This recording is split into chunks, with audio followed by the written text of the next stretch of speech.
Hello everyone, welcome back to our favorite channel. So students, आज आम history एक VST discussion करवा। VST ही आपणक exam पाई most important होची कौन VST। आपण माने जदि 8 रु 10 टी VST रिविजन कर दउचंती एवं सेही VST रो क्वेश्चन थिबा समस्त क्वेश्चन को आपण माने घोषि दउचंती तेबे आपण माने निहाती हिस्ट्री रे पास मार्क रखिदेबे।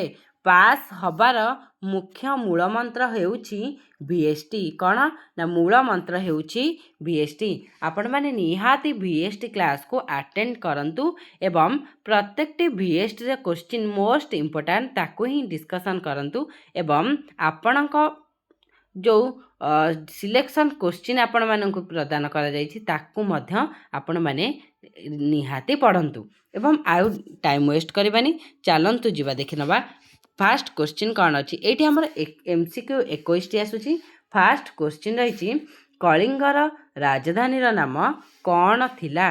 पाटलिपुत्र थिला ना तोषाली थिला ना तक्षशिला ना कलिंग नगर कौन थिला ना डबल आई तोषाली हेउछि यार राइट आंसर तोषाली थिला।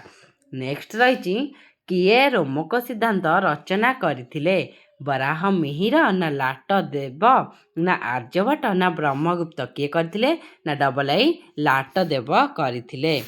नेक्स्ट रही आमर गुप्त जुगरे किए कविराज नाम अभिहित थिले? श्रीगुप्त ना प्रथम चंद्रगुप्त ना समुद्रगुप्त ना द्वितीय चंद्रगुप्त किए थिले ना समुद्रगुप्त थिले? किए थिले ना समुद्रगुप्त थिले। नेक्स्ट रही कालिदास केउ पुस्तकटी रचना करथिले?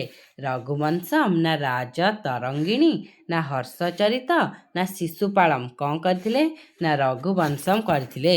जे कि आपण माने कौन +2 सेकेंड ईयर संस्कृत रे गोटे चैप्टर अच्छी रघुवंशम ताकू ही पढ़ुचंती एबे। तो नेक्स्ट रही आमर अशोकंक अभिषेक उत्सव केबे पालित होइथिला? केबे पालित होइथिला ना ख्रीष्टपूर्व 269 रे पालित होइथिला। नेक्स्ट रही मौर्य मानक राजनीति समय ग्राम्य शासनर मुख्य को कौन कुहा जाउथिला? कौन कुहा जाउथिला ना गुरुधा पुरुष कुहा जाउथिला ना राजुक कुहा जाउथिला ना जुक्त ना ग्रामिक कौन कुहा जाउथिला? कौन कुहा जाउथिला ना ग्रामिक कुहा जाउथिला। नेक्स्ट आमर एठी रही भारत रे चिश्ती संप्रदायर प्रतिष्ठाता किए थिले? मोइनुद्दीन चिश्ती ना निजामुद्दीन आउलिया ना कुतुबुद्दीन बख्तियार काकी ना अब्दुल कादिर किए थिले ना किए थिले? यार सठिक आंसर होची मोइनुद्दीन चिश्ती। कौन ना मोइनुद्दीन चिश्ती। नेक्स्ट आमर एठी रही भारतर चिश्ती संप्रदायर किए प्रतिष्ठा करथिले? किए करथिले ना ख्वाजा अब्दुल चिश्ती ना ख्वाजा मोइनुद्दीन चिश्ती ना ख्वाजा साफीदीन चिश्ती ना ख्वाजा कौन साफोदीन चिश्ती? किए ना ख्वाजा मोइनुद्दीन चिश्ती। किए ना ख्वाजा मोइनुद्दीन चिश्ती।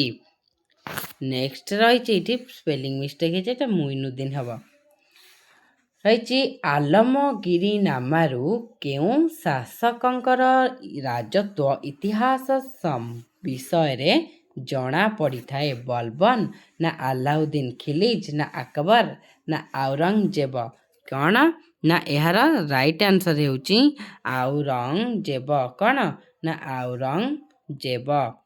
नेक्स्ट रही आमर ये आग्रा ठारे रामबाग नगर उद्यान केउ मोगल सम्राट राजत्व काल रे निर्मित होइथिला? केउ सम्राट राजत्व काल निर्मित ना बाबर ना अकबर ना शाहजहां ना औरंगजेब? यार राइट आंसर होची औरंगजेब। कौन ना आईभी औरंगजेब। नेक्स्ट रही चिराग इ दिल्ली भावरे केउ सूफी सन्थ प्रसिद्ध? कौन ना शेख निजामुद्दीन आउलिया ना शेख मोइनुद्दीन ख्वाजा ନା କୁତୁବୁଦ୍ଦିନ ବକ୍ତିୟାର କାକି ନା ଶେଖ୍ ନାସିରୁଦ୍ଦିନ? କିଏ? ନା ଏହାର ରାଇଟ୍ ଆନ୍ସର ହେଉଛି ଶେଖ୍ ନାସିରୁଦ୍ଦିନ। କିଏ? ନା ଶେଖ୍ ନାସିରୁଦ୍ଦିନ। ନେକ୍ସଟ ଆମର ରହିଛି ଭାରତ ଛାଡ଼ ପ୍ରସ୍ତାବର ପ୍ରସ୍ତୁତି ନିମନ୍ତେ 1942 ଜୁଲାଇ 14 ତାରିଖରେ କଂଗ୍ରେସର ଅଧିବେଶନ କେଉଁଠି ବସିଥିଲା? ସୁରାଟ ନା ଲାହୋର ନା ୱାର୍ଦ୍ଧା ନା ବନାରସ? କେଉଁଠି ବସିଥିଲା? ନା ସଠିକ୍ ଉତ୍ତର ହେଉଛି ୱାର୍ଦ୍ଧାରେ ବସିଥିଲା।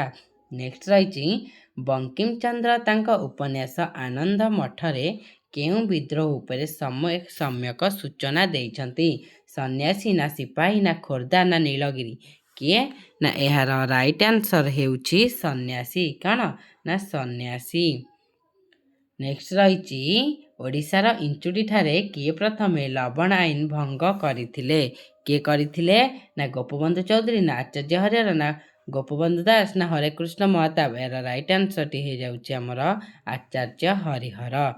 ନେକ୍ସଟ ଆମର ଏଇଠି ରହିଛି ଖୋର୍ଦ୍ଧା ବିଦ୍ରୋହ କେବେ ହୋଇଥିଲା? 1763 ଖ୍ରୀଷ୍ଟାବ୍ଦ ନା 1800 ଖ୍ରୀଷ୍ଟାବ୍ଦ ନା 1803 ଖ୍ରୀଷ୍ଟାବ୍ଦ ନା 1817 ଖ୍ରୀଷ୍ଟାବ୍ଦ?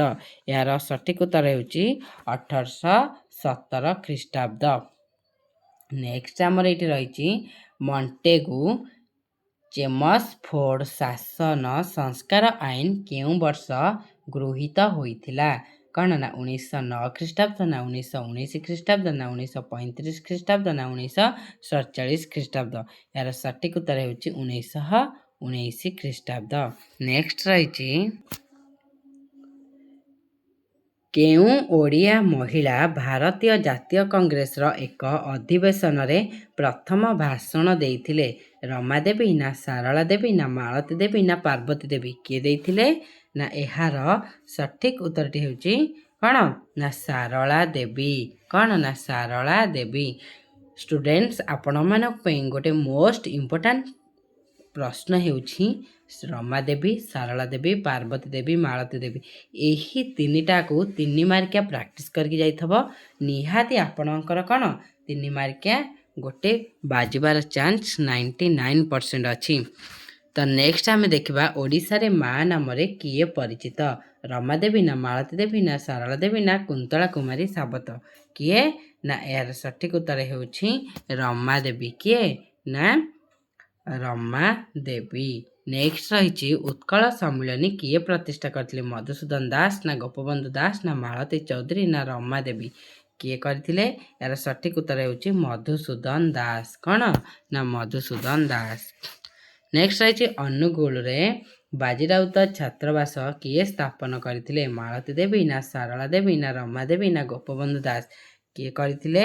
ଏହାର ସଠିକ୍ ଉତ୍ତର ହେଉଛି କିଏ? ନା ମାଳତୀ ଦେବୀ। ନେକ୍ସଟ ରହିଛି ବଙ୍ଗ ବିଭାଜନ ବେଳେ ବଡ଼ଲାଟ କିଏ ଥିଲେ?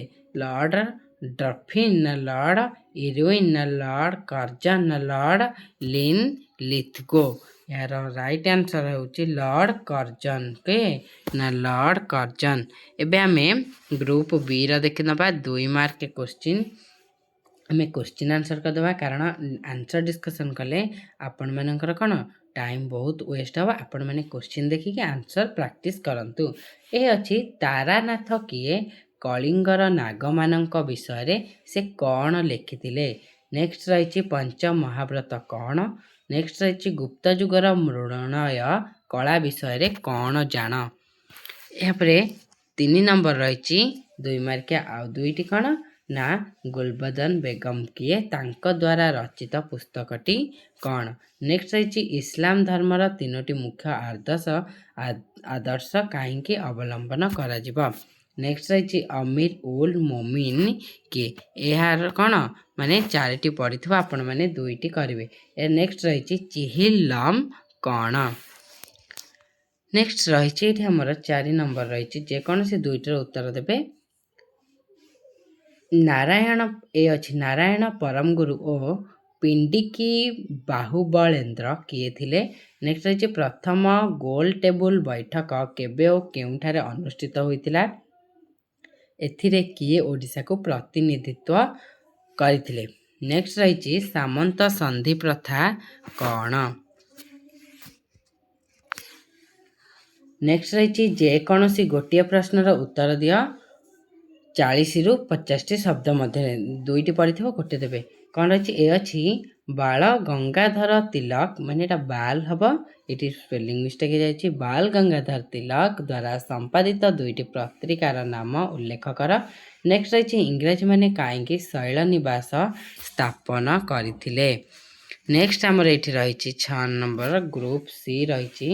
ଯେକୌଣସି 2ଟି ପ୍ରଶ୍ନର ଉତ୍ତର ଦିଅ 3 ମାର୍କିଆ। ବୌଦ୍ଧ ଧର୍ମରେ ନିର୍ବାଣ, ପୁନର୍ଜନ୍ମ ଓ କର୍ମ।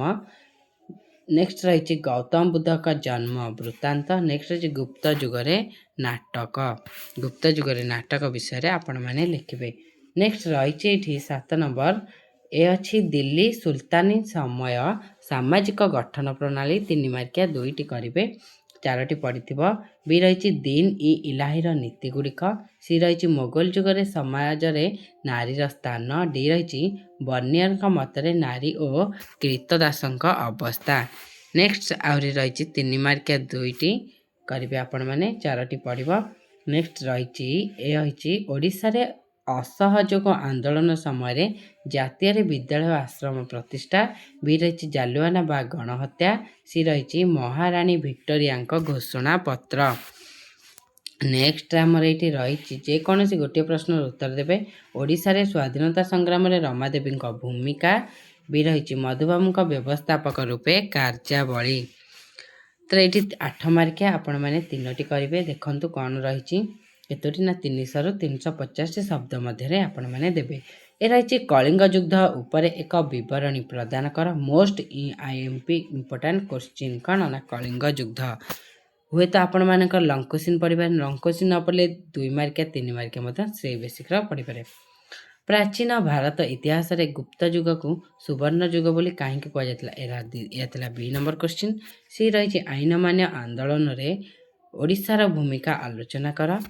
ଡି ରହିଛି ଆମର ଏଇଠି କ'ଣ ନା 1757 ମସିହାରୁ 1857 ମସିହା ମଧ୍ୟରେ ଭାରତରେ ଇଂରେଜମାନଙ୍କ ପରିବହନ ତଥା ଯୋଗାଯୋଗ ବ୍ୟବସ୍ଥା ଉପରେ ଏକ ଟିପ୍ପଣୀ ଦିଅ। ନେକ୍ସଟ ରହିଛି ପରିବ୍ରାଜକ ଫ୍ରାଙ୍କେସ ବର୍ନିୟରଙ୍କ ଭ୍ରମଣ ବୃତ୍ତାନ୍ତ ବର୍ଣ୍ଣନା କର। ନେକ୍ସଟ ରହିଛି ସ୍ୱତନ୍ତ୍ର ଓଡ଼ିଶା ଆନ୍ଦୋଳନର 1903 ମସିହା ପରବର୍ତ୍ତୀ ଘଟଣାବଳୀ ବର୍ଣ୍ଣନା କର। ଏ ଥିଲା ଆମର କ'ଣ ହିଷ୍ଟ୍ରିର VST 1। ଭିଡ଼ିଓଟି ଭଲ ଲାଗିଥିଲେ ଲାଇକ୍ ସେୟାର କରିବାକୁ ଜମାରୁ ଭୁଲିବେନି। ରହିଲି, ଜୟ ଜଗନ୍ନାଥ। ଦେଖା ହେବ ନେକ୍ସଟ ଭିଡ଼ିଓରେ। Thank you.